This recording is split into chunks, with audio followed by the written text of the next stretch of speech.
Hola, mi nombre es Yosiris Castro. ¿Qué haces? Soy docente. ¿De qué? Soy docente de lengua castellana y comunicación social. Bueno, te voy a entregar este libro, ¿sí? ¿De qué crees que trata el libro? Bueno, el libro se titula El niño y la mentira. Haciendo solo una lectura del título, yo diría que va a ser un libro que puede tratar acerca de la infancia y aquella etapa que atraviesan pues los niños, donde de pronto niegan las cosas, no aceptan aquellos actos que realizan, y como su nombre lo indica, pues nos va a dar quizá unas estrategias o algunos aspectos para nosotros tener en cuenta como adultos el trato de la mentira en el niño. ¿Por qué crees que va a tratar de ese tema? Pues me fijo literalmente en lo que dice el título. Como me dice el niño, pues yo supongo que va a hablar de la etapa de la infancia, y como dice la mentira, y sabemos que la mentira está ligada a una etapa de los niños, pues a mí se me ocurre pensar que puede estar ligado pues a una etapa que viven los niños, a una etapa de negación, de falsedad, de mentira, pues viéndolo desde la inocencia de ellos. Ahora, ¿cuál es tu nombre? Mi nombre es María Alejandra Castro y estudio psicología, estoy en el tercer semestre. Bueno, María Alejandra, ¿en qué crees que va a trabajar ese libro que tienes ahí entre manos? Bueno, este libro se llama La Divina Comedia. Pues según por lo que tiene el libro, no creo que sea de comedia. Me parece más que es como algo tétrico, porque no, eso es lo que anticipa el libro. Creería que es algo más como de cuentos o de algo así como poco chistoso. ¿Y qué tipo de cuentos pueden ser? No sé, como de oscuridad, como oscuros, de literatura, no sé, como la de Edgar Allan Poe, creería yo. Bueno, yo me llamo Juliana Hernández Gómez, estudio psicología en tercer semestre. Juliana, ¿de qué crees que va a tratar ese libro que tienes en la mano? Me parece que podría ser como una novela histórica. Trataré de ese libro. ¿Lo puedes coger? Yo, por medio que veo aquí en la portada, pienso que es un señor pues que tiene un auto, y por medio de este auto puede ser que se gana la vida haciendo, no sé, cualquier empleo.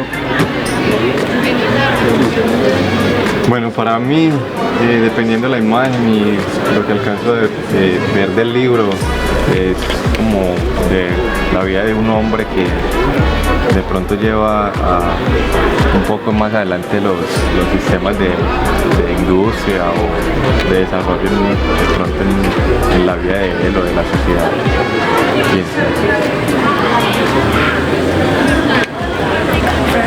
Gran Gatsby. Pues yo me vi una película que titulaba pues así mismo El Gran Gatsby, que era de una persona muy adinerada que estaba pues locamente enamorada de una mujer. Entonces él hacía todo lo posible para tenerla pues a su lado.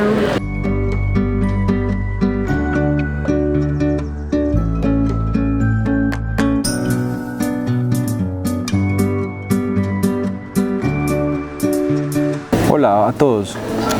Algún filósofo decía que el mundo de uno llega hasta donde llegan las palabras. En este momento estamos en la biblioteca de la universidad, un lugar muy especial para todos, porque aquí encontramos el acceso al conocimiento. Y el acceso al conocimiento está en los libros, también está en internet y también está en el diálogo que nosotros establecemos con los códigos, ya sean escritos, las imágenes, y con nuestra propia vida. Bueno, la semana pasada vimos la relación que hay del cerebro con la comunicación, con el aprendizaje, y esta semana tenemos un tema muy especial para ustedes, que es cómo aprender, ¿sí? Cómo aprender, cómo estudiar y cuáles pueden ser algunas de los mejores métodos para conocer y para estudiar. Por eso estamos en este lugar que los invito a recorrer y a disfrutar. Luego, pues como la idea de esta semana es que podamos hablar acerca de lectura, de los hábitos de lectura y de todo este tema que tiene que ver con el aprendizaje, pues yo creo que podemos empezar como por preguntarnos o por contarnos cómo fue la experiencia de aprendizaje de nosotros. Es decir, en este momento, ¿el Santiago que vos sos ahora lee igual al Santiago que empezó su pregrado? Entiendo. No, de ninguna manera. Yo creo que hay una progresión. Creo que antes era un lector, digamos, un poco más desprevenido. Tenía menos amor por la lectura y por lo que hago. Y ahora pues dada mi profesión, entonces ha variado un poco. Claro, he adquirido más técnicas que yo mismo he creado. Pues no es que las haya leído en otras partes, sino que yo mismo me he generado como unas formas de estudio. Tengo unos horarios en los que me gusta estudiar, unos métodos, y ya sé qué me gusta y qué no me gusta leer. Entonces en ese sentido creo que me he vuelto un lector más responsable con mis gustos y más responsable también con mi propio proceso de conocimiento. ¿Recordás qué dificultades tenías cuando estabas empezando un pregrado y cuando te ponían tus profesores a leer un documento en particular y bueno, ibas, leías ese documento y no lo entendías del todo, te quedaban ciertos baches? ¿Cuáles eran esas dificultades para leer, para aprender, para prepararte para un parcial que recordás que tuviste en tu pregrado? Sí, a mí de hecho tenía muchos problemas. A mí me parecía muy difícil leer, me parecía muy difícil captar las ideas principales de los textos. También me parecía muy difícil poderme concentrar, porque estaba en un lado, estaba en otro, a veces empezaba a leer y pensaba en otras cosas, pensaba por ejemplo en recuerdos que tenía, entonces comenzaba a leer y después de, no sé, un par de líneas estaba pensando en la finca de mi abuelo, de tal cosa, y creo que son cosas que he ido mejorando, pero a través del tiempo. Digamos que no fue una cosa instantánea que uno inmediatamente comienza a leer y comprende todo, no, es un ejercicio constante. Y ahora, digamos, vos te sentás y vas a leer un documento que a vos te interesa, ¿cuáles son los pasos, las acciones que haces como para procurar entender eso que estás leyendo? Para mí lo más importante es tener un buen ambiente, o sea, donde yo tenga todo a la mano, siempre leo con un cuaderno, una hoja en blanco para tomar notas. También me gusta subrayar, me gusta comprar Pop-it para señalar cosas. También me gusta cuando tengo que hacer un informe tener el computador prendido, aunque siempre escribo a mano. Y también hago digamos pausas activas, entonces no me quedo más de 2 horas sentado, pues nunca, más o menos 1 hora, 1 hora y media, estoy concentrado, luego voy a hacer otra cosa puede ser regar las matas o lavar los platos, hacer cualquier cosa, sí, que implique otra actividad, pero más y que no me desgaste mucho tampoco, ni sea mucho el tiempo que le dedique a eso, más o menos unos 10 o 15 minutos. Sí, porque yo creo que es bien importante que nosotros pensemos que cada uno de nosotros diseña una experiencia de lectura y un método de lectura, ¿sí o no? Entonces es difícil decirle como a alguien, vea, a mí me funciona exactamente eso, entonces usted también se tiene que parar a regar las matas, no tiene nada que ver con eso. Pero, y un poco el contenido de esta semana, tiene que ver con que pensemos que independientemente de que a vos te guste tomarte unas pausas para regar las matas o hacer algo distinto, o que yo lo haga distinto, porque por ejemplo yo no tomo notas a mano, que yo trabajo más bien en el computador directamente, pero yo creo que tanto vos como yo, como muchas personas, hacemos cosas muy similares cuando leemos. La primera de ellas la mencionábamos anteriormente, que era el tema de la prelectura. ¿Cómo recordás haber empezado con el tema de la prelectura? ¿Fue una cosa intuitiva o cómo te diste cuenta que era importante hacer una prelectura antes de eso? ¿Y qué haces cuando haces una prelectura? Sí, mira, sabes que yo creo que eso fue una cosa que aprendí tarde, porque si hubiera conocido el concepto antes de comenzar a leer, hubiera generado muchos más aprendizajes significativos, porque yo comenzaba a leer sin tener información del autor, sin tener información de las editoriales. Yo creo que hubiera sido más positivo, ¿sí? Yo tengo esa duda porque tu formación es psicólogo, vos sos psicólogo, y me gustaría saber cómo asumes tu proceso de aprendizaje y cuáles son como esas estrategias que tú usas particularmente. Sí, pues en realidad, o sea, la experiencia es algo similar a lo que vos estás contando. Yo recuerdo que quizás en mi segundo semestre de universidad, cuando estaba haciendo el pregrado, a mí mis profesores me mandaban un documento y yo leía el documento desde el principio hasta el final, pero no me preocupaba por pensar, bueno, el autor de este documento es quién, este señor ha escrito acerca de qué, este señor pertenece a una corriente teórica o a otra. Me di cuenta de que eso no me estaba sirviendo a mí para aprender acerca de los temas que quería aprender. Entonces, acerca de esto de prelectura, pues quizá lo primero que empecé a hacer es, bueno, si a mí me dicen, vas a leer este texto y este texto es acerca de Sigmund Freud, entonces pues antes de empezar a leer siquiera el documento, empecé como por preocuparme a ir a buscar, y ahora es muy fácil, o sea, no es como antes que, bueno, había que ir a una biblioteca física para buscar quién era Sigmund Freud, ahora es muy fácil hacerlo. Entonces, bueno, busco quién es él, de qué año es el texto, eso es muy importante. Busco en qué año está el texto y qué estaban pasando en el mundo y en esa disciplina en particular en ese momento.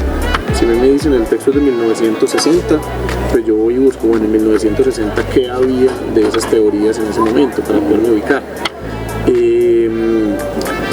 Y bueno, entonces de ahí en adelante, ya pasan, digamos, esa parte de lectura, pues ya sí es directamente la lectura, que es sentarse y mirar el texto. A mí una cosa que estamos revisando en el material para la preparación de esta conversación que me llamaba la atención era el tema, digamos, de una lectura rápida. Es algo que vos haces normalmente, es decir, vos tenés un texto, lo mirás y haces una lectura rápida. Sí, siempre. Ya es como un proceso automático.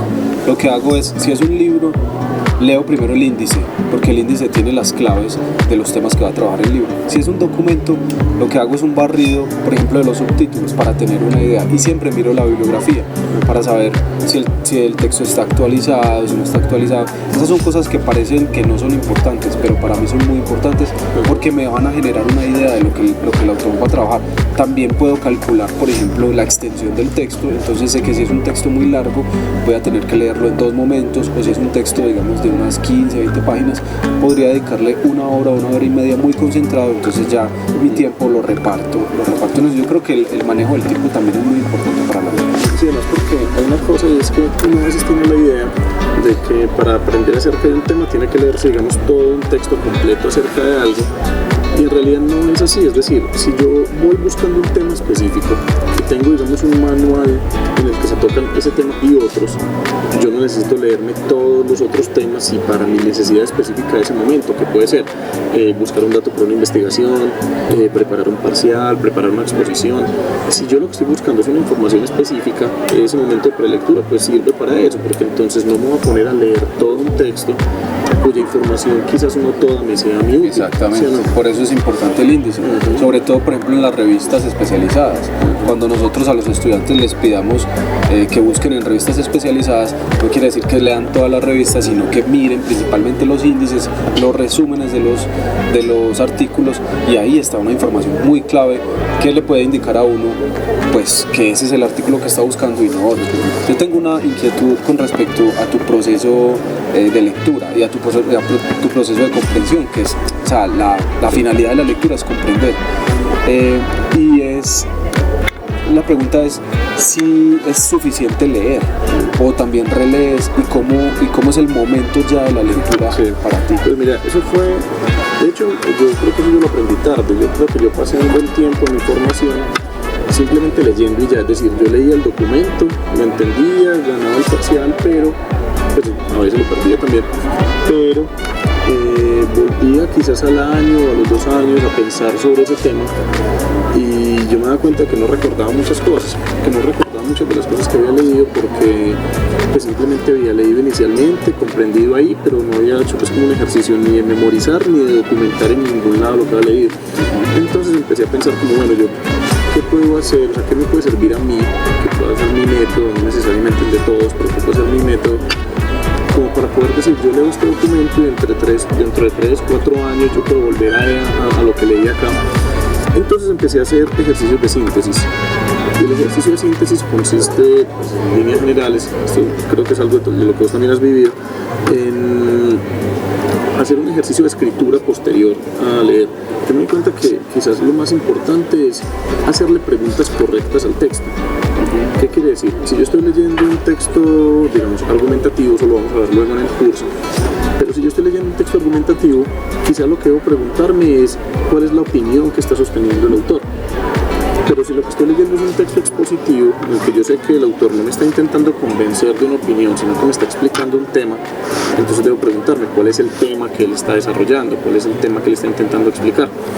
El caso es que yo empecé a diseñar como una serie de fichas, y con esas fichas lo que hacía, o lo que hago aún, es que cada vez que yo leo un texto que me parece interesante, oye, yo no voy a decir que con todos los textos que se me atraviesan en la vida cotidiana hago eso, pero con los textos que me parecen interesantes, vuelvo al computador y así como vos escribís a mano, yo la verdad no soy tan entusiasmado por la escritura a mano. Lo que yo hago es, tengo el computador, si el texto está físico lo tengo al lado, si no en el mismo computador, y voy llevando la información que leí a una ficha de lectura que ya tiene esas preguntas que yo sé que me van a servir. Si usted busca ahí en Google fichas de lectura, le salen un montón y puede haber algunas que no le sirvan, otras que no.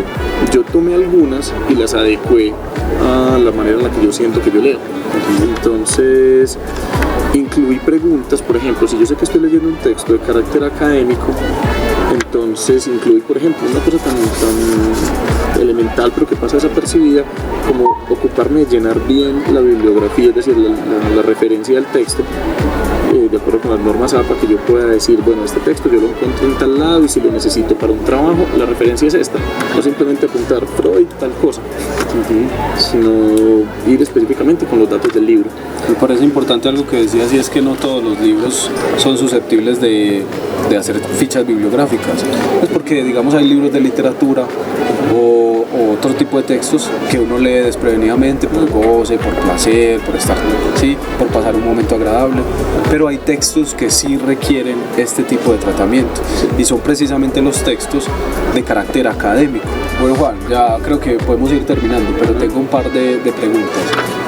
La primera semana nosotros hicimos una encuesta de caracterización, ¿sí? Ahí les preguntamos a los estudiantes cuántos libros tenían en la casa, cuántas veces iban a cine, a conciertos, pero principalmente iba direccionada hacia los hábitos de lectura, ¿sí?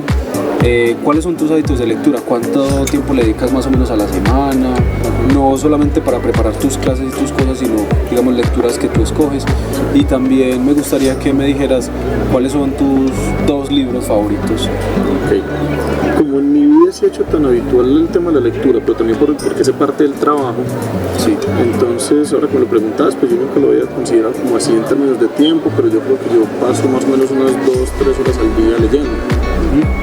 En esas 2-3 horas al día a veces leo más textos académicos que literarios, a veces más literarios que académicos, pero siempre intento, por ejemplo, es un ritual que he tratado de desarrollar con los años, y es antes de acostarme por lo menos leer un fragmentico, aunque sea, si no tengo mucho tiempo, de algún texto literario, es decir, no acostarme sin haber leído algo de literatura.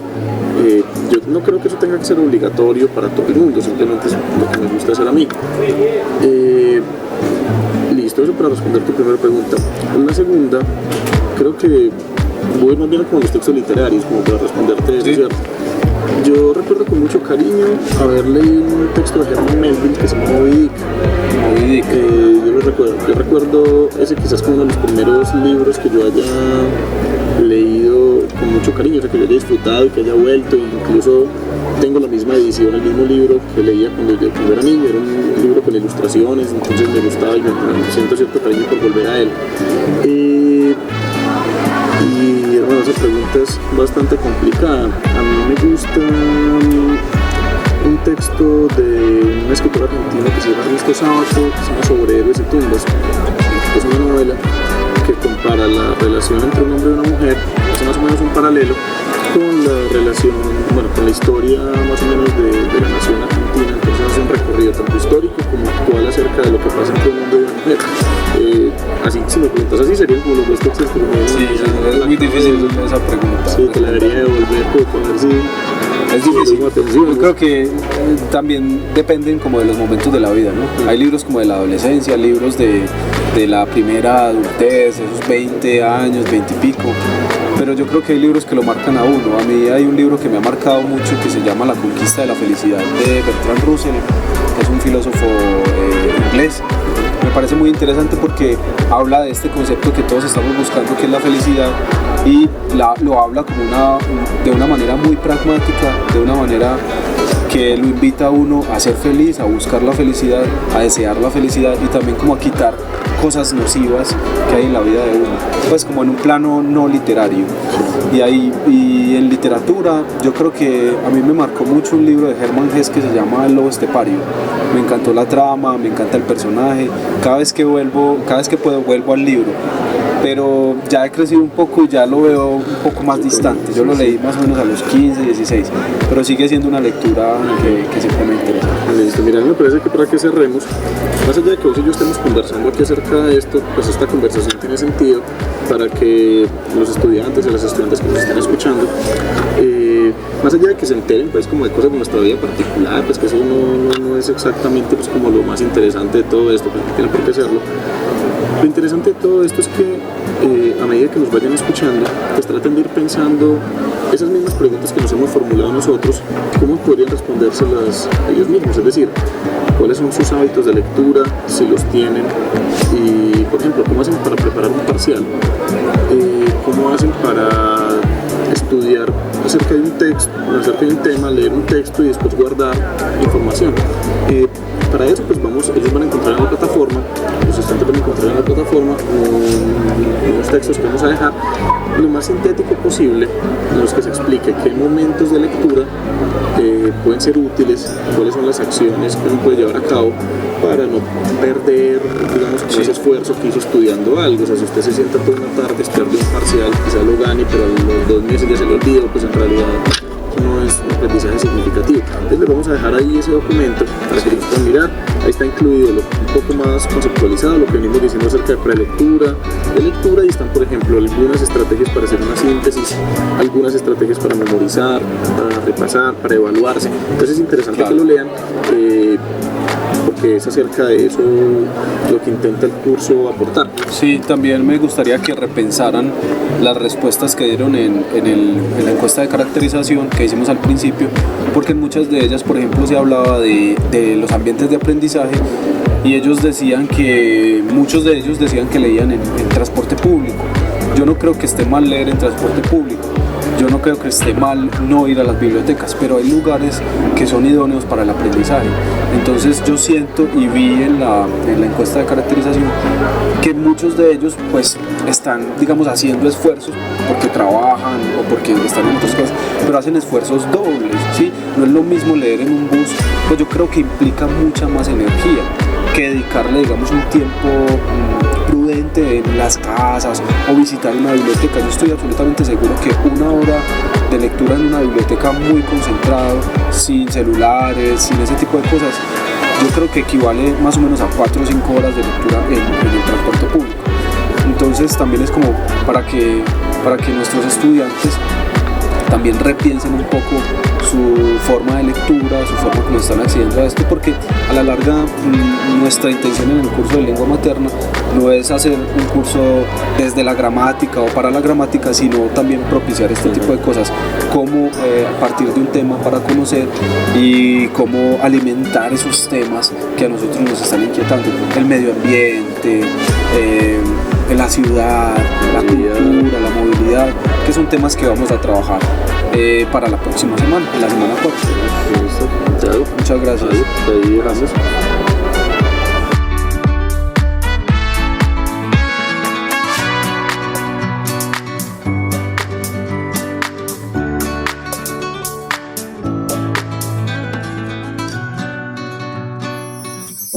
Gracias.